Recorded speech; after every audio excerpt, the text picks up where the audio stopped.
Hello everyone. जब आप MBBS के लिए प्लान करते हैं तो सबसे पहले आपके दिमाग में ये सवाल ज़रूर आता है कि आपको किस कंट्री में जाना चाहिए एमबीबीएस के लिए।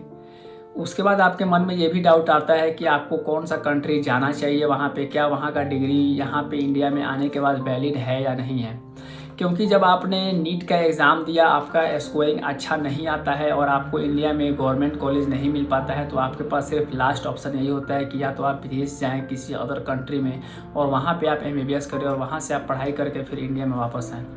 लेकिन सबसे बड़ी दिक्कत यहाँ पे ये होती है कि आपको पता नहीं होता है कि कौन सा कॉलेज वहाँ पे है, कौन सा कॉलेज में हमें एडमिशन लेना चाहिए, कौन सा कंट्री हमारे लिए बढ़िया है, या किस कॉलेज हमारा फिर वहाँ से जब हम पढ़ाई करके आएँ उस कॉलेज से तो हमारा डिग्री वैलिड रहे, वो फर्जी वाला डिग्री नहीं हो। तो आज के इस वीडियो में हम पूरा विस्तार रूप से जानने की कोशिश करेंगे। तो वीडियो में बने रहिए, वीडियो को स्किप मत कीजिएगा।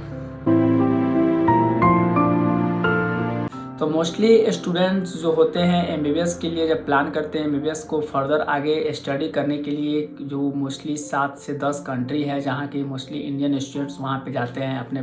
पढ़ाई को आगे बढ़ाने के लिए। जो कि सबसे पहला इसमें कंट्री है वो नेपाल है, दूसरा नंबर पे है बांग्लादेश है, तीसरा नंबर पे चाइना है, चौथा नंबर पे फिलीपींस, रसिया, Kazakhstan, Uzbekistan, Kyrgyzstan.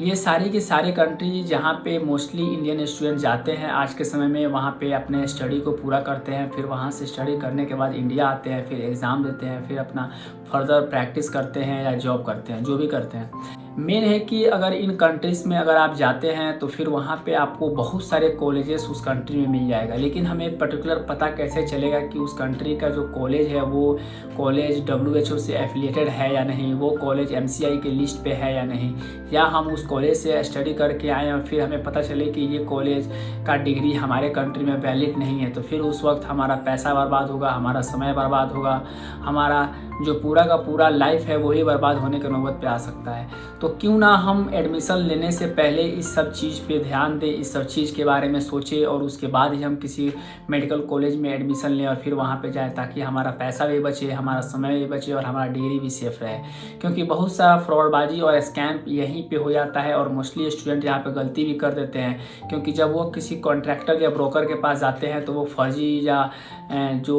Without degree वाला कॉलेज या विदाउट एफिलिएटेड वाला कॉलेज है वहाँ पे वो एडमिशन करा देते हैं। स्टूडेंट वहाँ जाने के बाद साल 2 साल के बाद उन्हें पता चलता है कि उनका एडमिशन किसी और ब्रांच में करा दिया गया या वो कॉलेज वहाँ पे है ही नहीं, ऐसे ही वहाँ पे एडमिशन चल रहा है और वहाँ पे पैसे कमाया जा रहा है। तो उसकी वजह से आपको यहाँ पे थोड़ा बढ़िया से सावधानी बरतने की ज़रूरत है, आपको सोच समझ के ही किसी कंसल्टेंट और स्टूडेंट पे भरोसा करने की ज़रूरत है।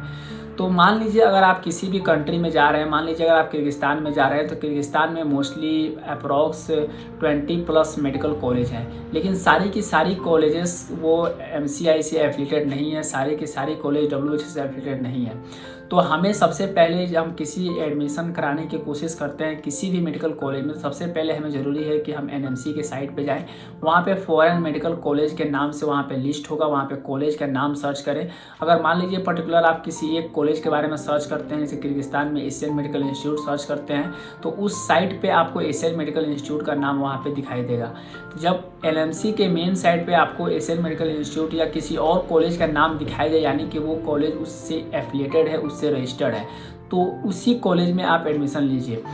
वैसे किर्गिस्तान में टोटल 20+ कॉलेज हैं, या किसी और भी कंट्री में आप यूक्रेन जा रहे हैं, रसिया जा रहे हैं या फिलीपींस जा रहे हैं, वहाँ भी बहुत सारे कॉलेज हैं और बहुत सारे कॉलेज फर्जीबाजी भी करते हैं। तो सबसे ज़्यादा ज़रूरी चीज़ है आपको कि NMC के साइट पे जाइए, वहाँ पे आप चेक कीजिए, चेक करने के बाद आप कंफर्म हो जाइए कि ये कॉलेज वहाँ से एफिलिएटेड है, यानी कि आप इंडिया में वैलिड है, आपका डिग्री वहाँ से स्टडी करने के बाद आपका डिग्री इंडिया में वैलिड है। सेकेंड, आपको ये चेक करना है कि WHO के साइट पर जाइए और वो देखिए कि वो कॉलेज वहाँ से एफिलिएटेड है या नहीं। अगर WHO के साइट पर नहीं दिख रहा है तो आप उस कॉलेज का जो एडमिशन लेटर होता है वो वहाँ से दे सकते हैं। मेन आप गूगल के साइट पे जाकर के उस कॉलेज का डिटेल्स चेक कर सकते हैं, वहाँ पे भी वो अपने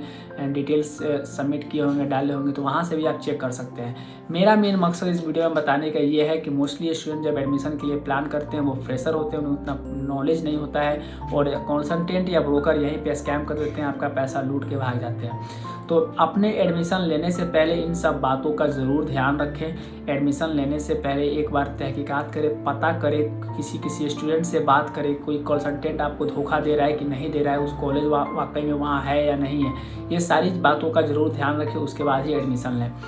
मेरा सेकेंड इसमें पॉइंट है कि कौन कौन सा कंट्री से आप MBBS करके आ सकते हैं और डिग्री वैलिड हो पाएगा या नहीं। तो मोस्टली जितने मैंने कॉलेज स्टार्टिंग में नाम बताए थे, जितने भी कंट्री थे, वो सारे के सारे कंट्री से मोस्टली स्टूडेंट आते हैं। डिपेंड करता है कि आपका बजट कितना है, उस हिसाब से ही यहाँ पे स्टूडेंट मोस्टली जाते हैं। अब मान लीजिए कि नेपाल और बांग्लादेश से अगर आप MBBS करके आ रहे हैं तो आपको आने के बाद भी यहाँ पे नेक्स्ट का एग्ज़ाम देना पड़ेगा।